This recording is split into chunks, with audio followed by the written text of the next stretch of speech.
I read The First Girl Child by Amy Harmon.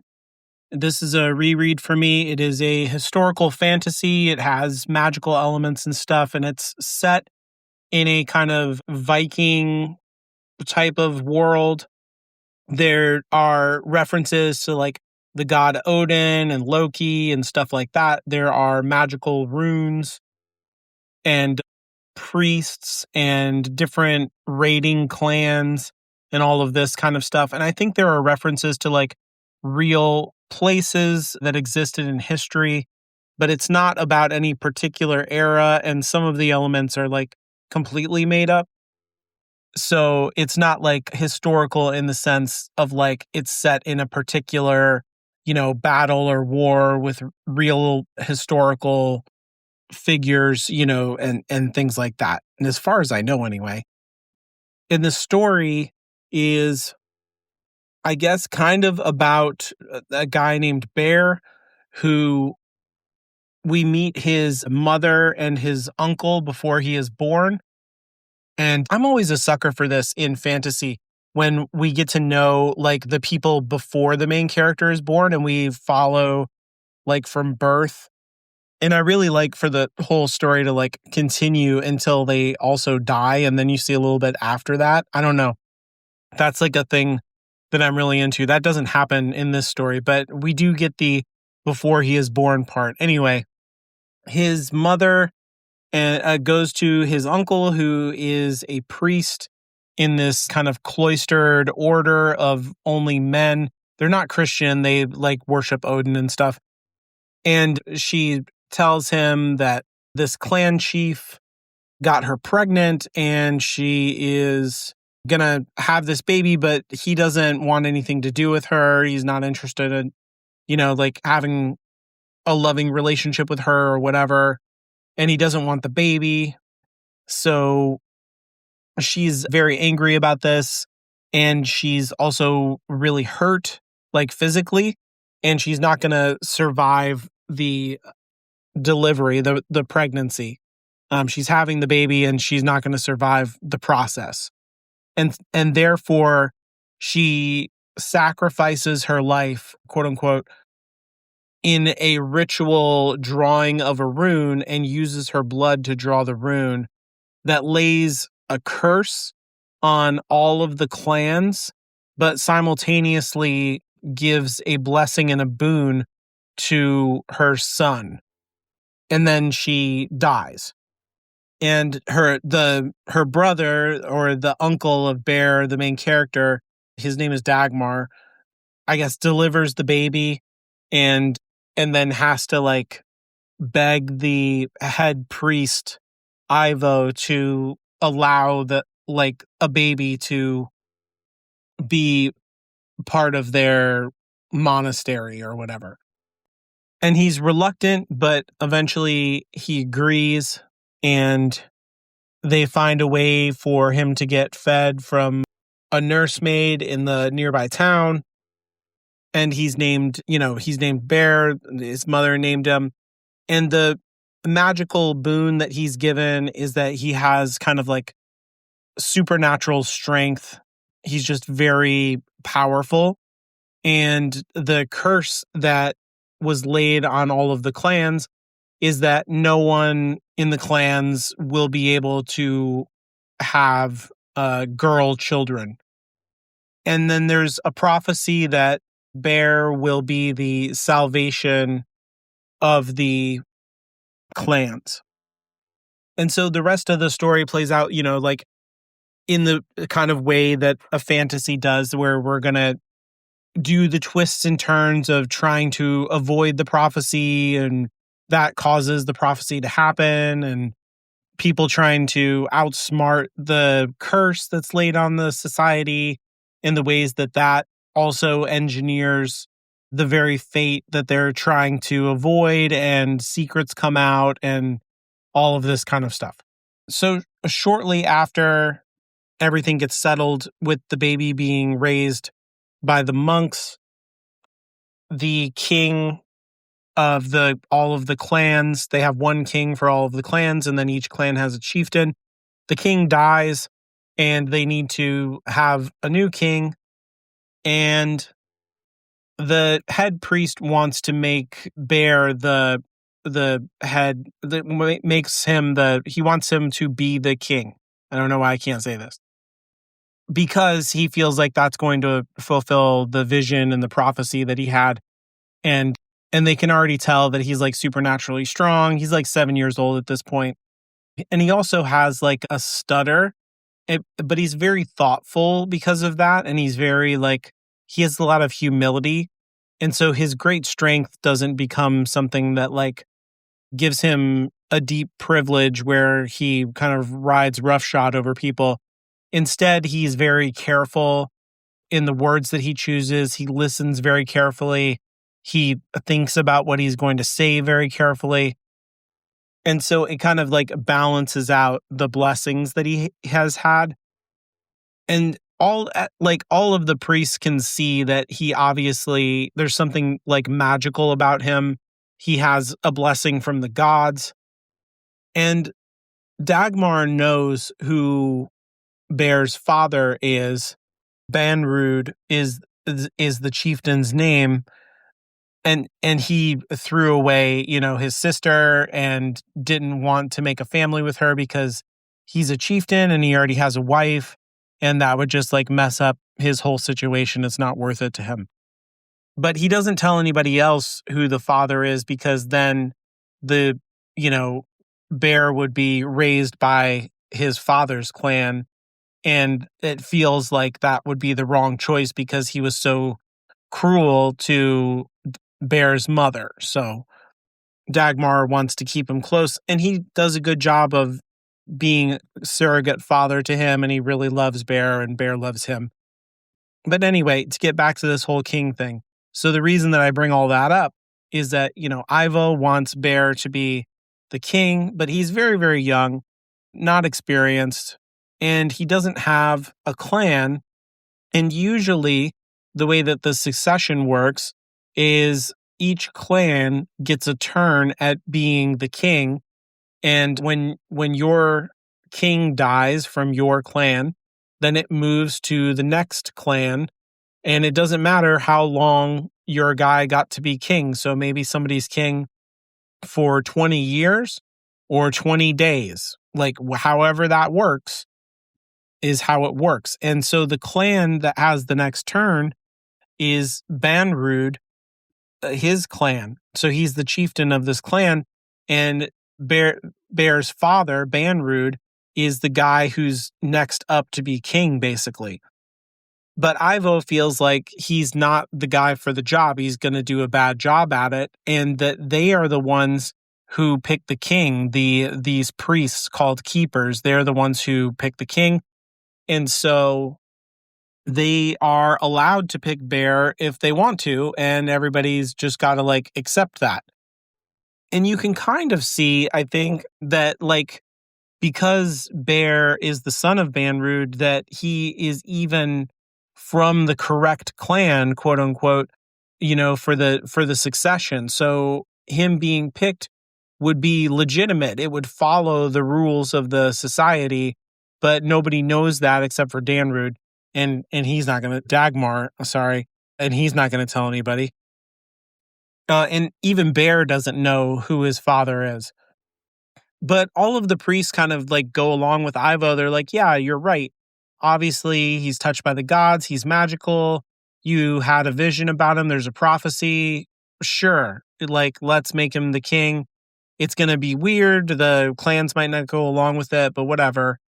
And then Banrud ends up stumbling across in his clan group a family who has a girl child. And this is the first time anybody has had a girl child since the curse was laid down. And it's been like I said, 7 or 8 years since the curse happened. So he takes this little girl who is, I think she's only like 2 or 3. She's like so young that she, doesn't know. Maybe she's even younger than that. She might just be like a baby. I think she's a baby. That's right. And the baby's name is Alba. man, I am just messing everybody's names up. Alba is the name of the girl, and she is, the novel is named the first girl child, and this Alba is the first girl child. And Alba is actually the daughter of an albino woman who is not from this land, but who was like kind of taken in a raid and is a slave to some farmers. So the raiders kind of like took her, brought her back to their country, and then like sold her off to some farmers to help them shepherd their sheep or whatever. And so this is her daughter, and probably like from someone before she was kidnapped or something like that. That's how it seems to me. And so the baby is not like an actual part of the clans or anything. She just happened to be born within the society of the clans. But Vanrude gets this idea because he's been trying to have children with his wife. And every time she gets pregnant, the baby dies. And right now she is delivering their latest baby, and he feels like it's not going to go well. And so he takes the baby from this family, and he's like, I need to take the baby to the priest, and we need to see like, if the baby is cursed or blessed or like what's going on with this girl child. And the farmers are like, oh yeah, that makes sense. Sure, take the baby. And so he takes the baby and then gives it to the nurse who delivered his baby from his wife, which was born dead, and, basically says like, switch the babies. This is, look, you had a healthy daughter and the curse is broken, which is a real political coup for him because it makes him the curse breaker of this problem that's been going on for, 7 or 8 years now.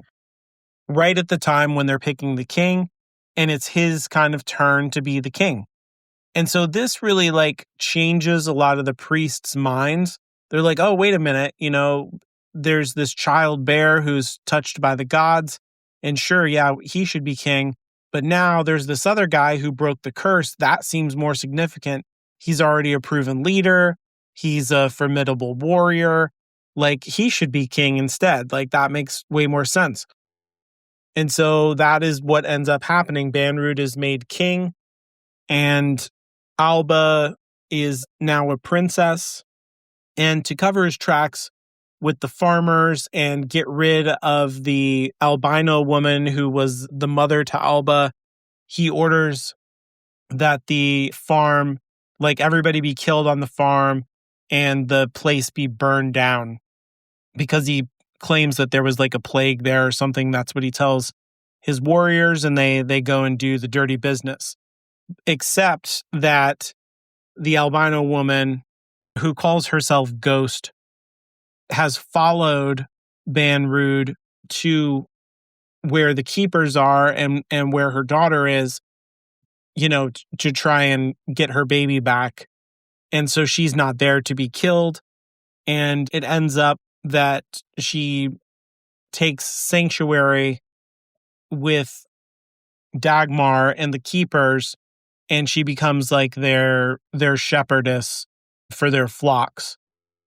And she doesn't tell them, that she's the mother of Alba or why she's there. She just gives them a story about, she's from a foreign land and she has this affliction of being an albino and no one will allow her to live and everybody wants her to be a slave. And she just, wants sanctuary, basically. And Dagmar, argues with Ivo, the head priest, that they should take her in. And so a lot of the book, like if you heard that this book is like about Viking raiders and their society and stuff, there's like been very little to no action, at this point in the book. It's all political. It's all very focused in on the religious side of things, on the, political decisions about who's going to be king. And the entire book is really like this. And it's about the kind of interpersonal relationships of all of these characters and kind of existential questions about how do we live out our fate, and what role do we play in the community, and how does our duty conflict with our desires and things like that. That's really what the book is about, and not so much like Viking warriors going out and, having epic fights and things like that, which is not a complaint. I really like this stuff. It's just surprising. When I read the book for the first time, I kept thinking like, is something going to happen? Is like a monster going to appear, or like, is there going to be a big, like, does Banrud go out there and start fighting people? Like, none of that really ever happens in the book. And I think that, to like even underline that, a major character is Dagmar, and the way that he is such a nurturing character who wants to take in people who are, kind of quote unquote strays. He wants to take in this baby, he wants to take in Ghost. And so I think that's just like a really different picture of masculinity than we might typically get from this culture, which I really appreciate Harmon's take on. And especially with the main character of Bear, and the way that he ends up being so nurturing and careful and thoughtful, while simultaneously being like extremely powerful physically and so talented at being a warrior eventually. It's not about his prowess that where his masculinity is situated in the book. The picture of masculinity in this novel is really about nurturing, mentoring, leading a community, and being a protector. And the character of Banrud is kind of like the shadow version of all of that. So he's the type of masculinity that leaves all of those positive qualities out, and he's a schemer, he's a manipulator, and he's also someone who resorts to violence and murder very easily. So in the way that he killed the farmers to cover his tracks, and he deals duplicitously with all of the other clans by claiming a daughter that he did not have. He lies to his wife. He lied to Bear's mother and all of this stuff. So he's a really bad guy. But I think he's closer to what we would think of as the Viking Raider archetype. But he's really one of the only guys in the entire story that fits into that and is cast as the villain of the story. So there's something significant to that Harmon is doing, I think, that subverts our expectations as readers. And I think is part of what makes the novel so interesting to read, because you do go into it with a little bit of expectation of there being Viking action, but everything is just so different than what I was expecting the first time that I read it, that I was really intrigued to continue with the story. And that's on top of a lot of style choices that Harmon is making, where she has really evocative turns of phrase, and her descriptions make the, story really easy to picture. And everything is grounded in a very human logic, in terms of how the politics work.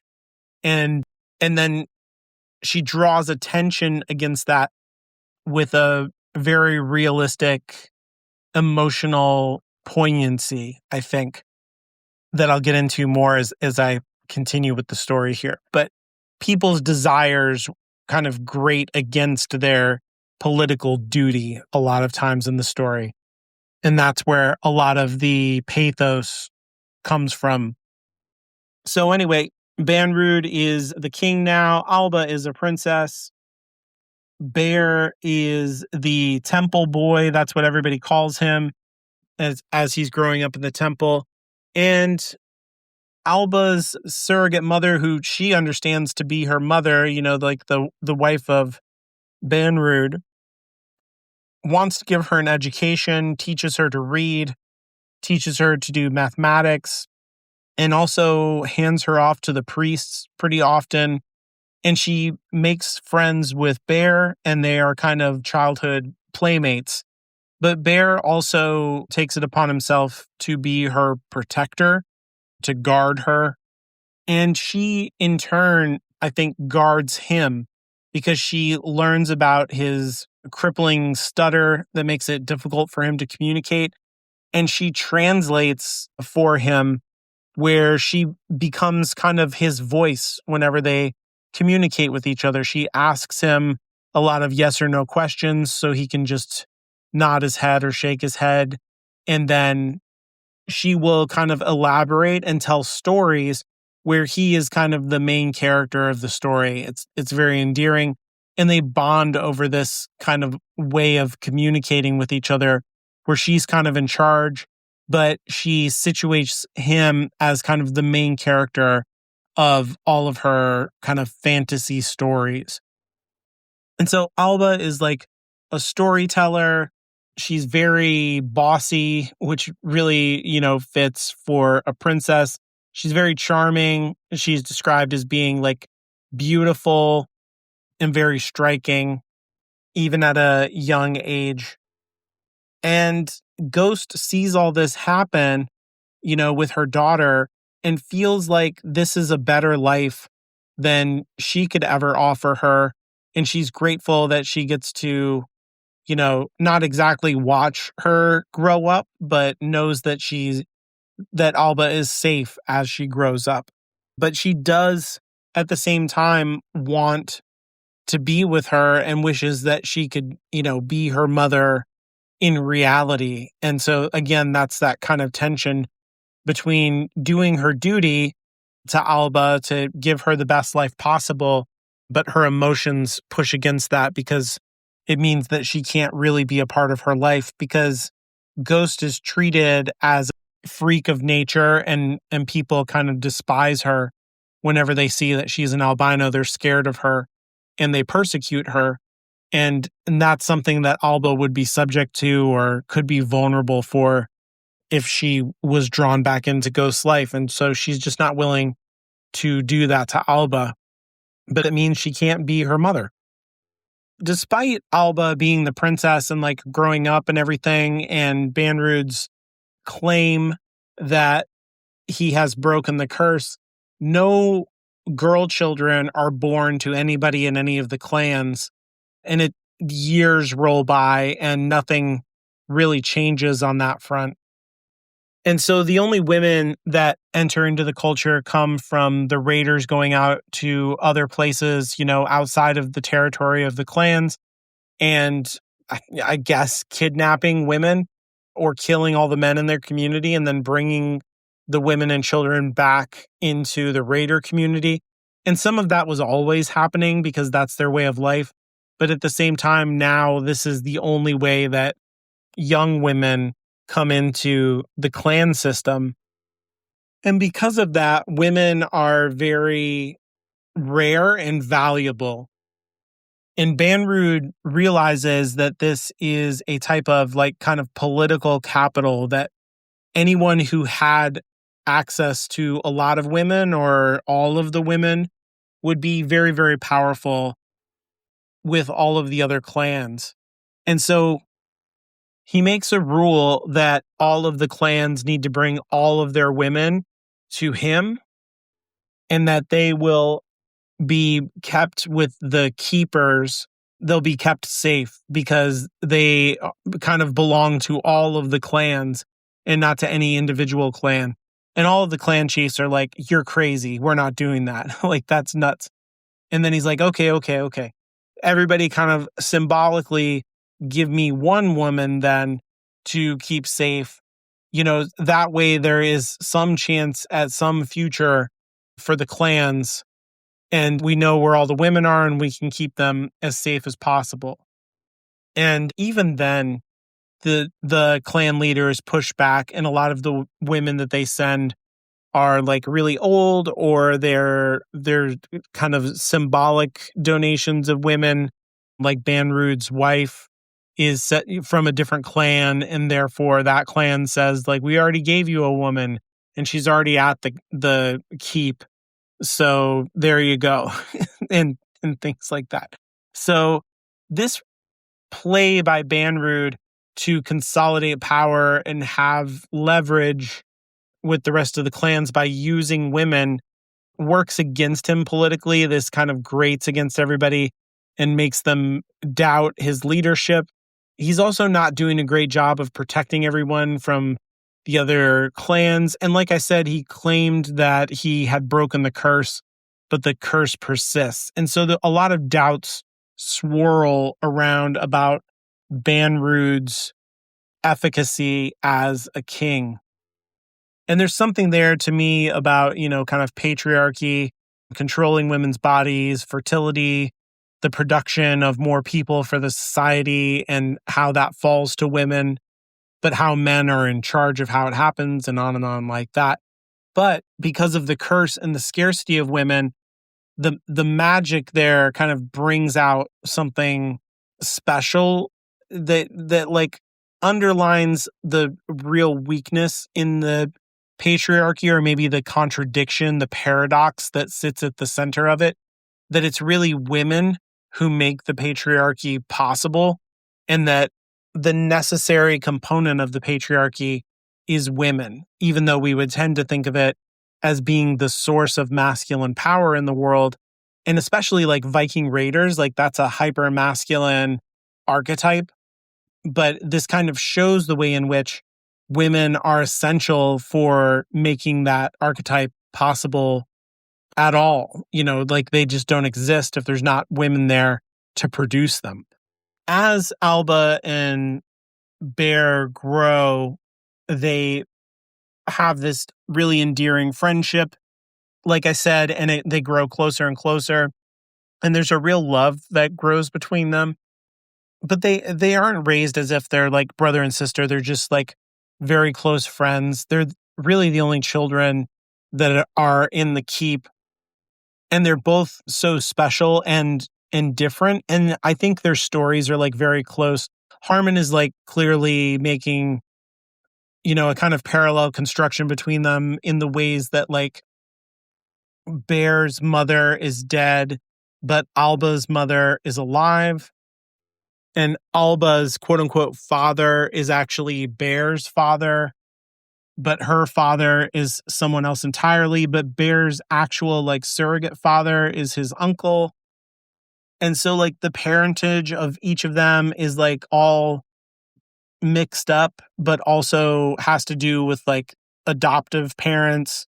But those adoptive parents actually love each of them. Like the queen is actually a really good mother to Alba, and Dagmar is a really good father to Bear. And so these two people are like exceptional, but also have this tragic kind of heritage to them. And the way that all of that is constructed is very parallel. There's like just clear narrative connections between the two of them. I think that Harmon does a good job. It's not like hitting you over the head with it, but they feel connected. That makes their bond together feel very natural. I think that's like, it's all working together in that way to make you feel really good about the two of them spending all this time together. And so as Bear grows older, he becomes more and more famous for his feats of strength and his martial acumen. And then there's like gathering of the clans together to have a kind of like games where people get to show off their fighting abilities. So, there's stuff like spear throwing and wrestling and foot races and all kinds of stuff like that.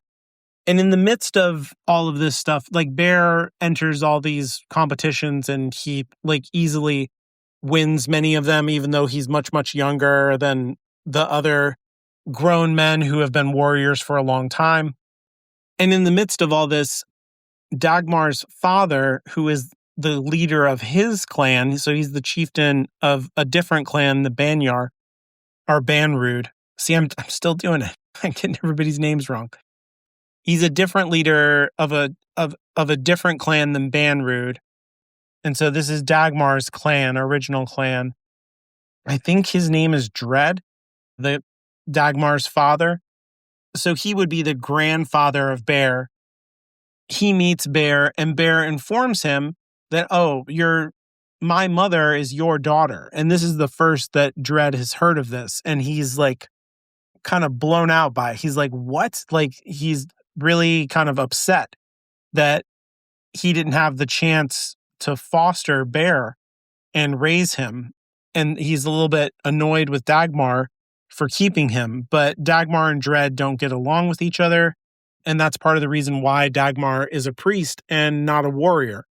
But so Dread tries to claim Bear as part of their clan for the games that are going on, so that they will, like, it enhances their chances of becoming the clan that like wins the games, basically.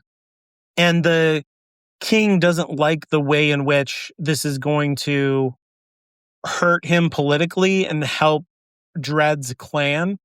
And he kind of thought of Bear as being either in his pocket or like part of the keepers, and therefore politically kind of off the board and kind of like associated with Alba. He just kind of thought that he controlled Bear through Alba and their friendship.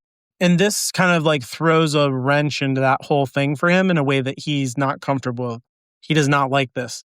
And additionally, by finding out who Bear's mother is, Banrud puts the pieces together and realizes he must be Bear's father. And that would mean that he would have a claim to him. But of course, he can't claim Bear because that would expose the entire extramarital affair, and it would mess up all kinds of other stuff. And so this is like really annoying to Banrud. Like, he doesn't want Bear to be claimed by Dread. And at the same time, like, he wishes that he could get more power over Bear again. And at the end of the day, Bear is not allowed to join their clan for the games. And all of the other chieftains kind of see this for the petty political move that it is. And it further erodes Banrud's popularity as king and his effectiveness as a leader. And then Alba's, mother, the queen, gets pregnant again with another baby. And this time when she delivers the baby again dies during the delivery, but it also takes her life as well. And then the nursemaid is so upset about the queen dying that she threatens to reveal the secret about Alba, and Banrud kills her. And so the curse is still not broken, and now Banrud doesn't have a wife and doesn't have a way to have another baby girl. And so this, again, is like everybody takes it as a bad sign about him. And at the same time, there's these raiders from the north who are like a different Viking culture who are encroaching on their territory, and Banrud is not doing a good job of repelling them or like making peace or finding some way to stop that whole thing. And so as Banyard's political power diminishes, he becomes more and more desperate and violent about maintaining his power and tries to exploit his relationship with Alba as a princess and use her to make peace with the northern tribes. He's going to marry her off to these guys in the north, and that would tie them to these clans. And then those northern clans could come in, and maybe their people would be able to bring in daughters. They would be able to have girl children, and that this would kind of break the curse. And so that's kind of his magical plan. But these northern people are not interested in being a part of their clan. They just want to kill everybody and take their stuff. So they're not a part of the religion of the keepers and how they've been rotating the kingship from clan to clan to clan. This would be a whole new clan to add into that political system. And they're not interested in playing by those rules. And marrying the princess off to them is just going to be the first step in them taking over politically all of the clans. And so the keepers don't like this whole thing. Bear and Alba don't like it, obviously. And Bear goes off with his uncle, or not his uncle, sorry, with his grandfather, Dread, and becomes a part of their clan in a more formal way and has to go through like a spiritual trial that will make him part of the clan. And Dread wants him to become the chieftain of the group so that, because they are the next ones up for the kingship in the rotation. And so if they can kill the king or the king dies, in a raid or something, then that would make Bear the next king. And that would kind of fulfill the prophecy, and like maybe everything would become better. He could like rally all the clans and then they could fight off the northerners. And, that's like a political plan to solve the problems in the kingdom. And so he goes through his trial and he survives it, which was really, really difficult. And he chooses to play this role, even though he doesn't want to be the chieftain, but he sees that it's like the best thing for everyone. It does require him to be away from Alba, which makes him feel anguish, and he misses her and she misses him. But this kind of like underlines the ways in which their relationship is turning from kind of a friendship into a romantic relationship. And then later when they're reunited, it becomes, more obviously romantic. They play this game where they're like kissing with each other. It's very sweet. It's like the first kiss for them, and they confess their feelings for each other. And eventually, like, they just basically have to run away from the king because he's like, as he's becoming less and less powerful, he's becoming more and more ruthless. And he reveals the truth about that he is Bear's father. And then, kind of says like, therefore, Bear and Alba cannot get married. They can't be a romantic couple because, that's incest and forbidden, which breaks both of their hearts, but of course is not true. And so then Ghost reveals herself and reveals the secret truth about Alba's heritage, and that she is not really the daughter of the king at all. And since his political power was built on that lie, this completely destabilizes him and is, along with the invasion of the northern tribes, and now there's a bunch of fighting and stuff, and there's chaos. It's time for the king to go down, and he dies and Bear takes his place, and he's able to marry Alba. And so you get the happy ending and the fulfillment of the prophecy, and eventually, the curse is broken and stuff. So like, and so you even have like Dagmar and Ghost end up making a romantic couple, and you get the women become the new keepers, even though keepers have always been men. But the whole time that the women were there, the ones, that were sent by the clan, they end up getting taught by the keepers, and then they inherit the keepers' roles when the king executes the keepers for not supporting him politically, which even further hurts his political legitimacy. Like, you can't kill all the priests and be legitimate. And so the women stand against him. And then when it's revealed, the way that he fathered Bear, but turned against Bear's mother and wouldn't claim her, and the way that he stole a baby from a mother and then lied about the whole thing, like, turns all of the women in the clan against him, and all the other families hate him for this. And so, that's like the standard of manhood in the book, like I said.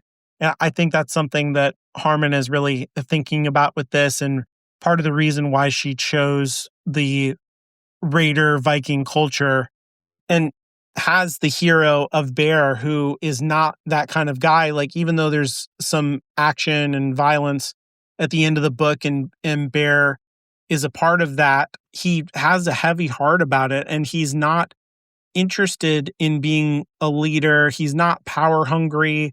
He doesn't want to control the lives of women. Women come to a place of having a lot of education and agency in this society because of the unique curse and the way that that whole thing plays out. So there's a lot of like undermining of this kind of archetype of patriarchal power that the Viking represents in the story that is really interesting. And like the world building around the priests and the magic system and the power that storytelling and reading have, the interplay of gender with that whole thing. Like there's a lot of cool themes, cool world building. And like I said, her language choices are really strong. And so there's just a lot here.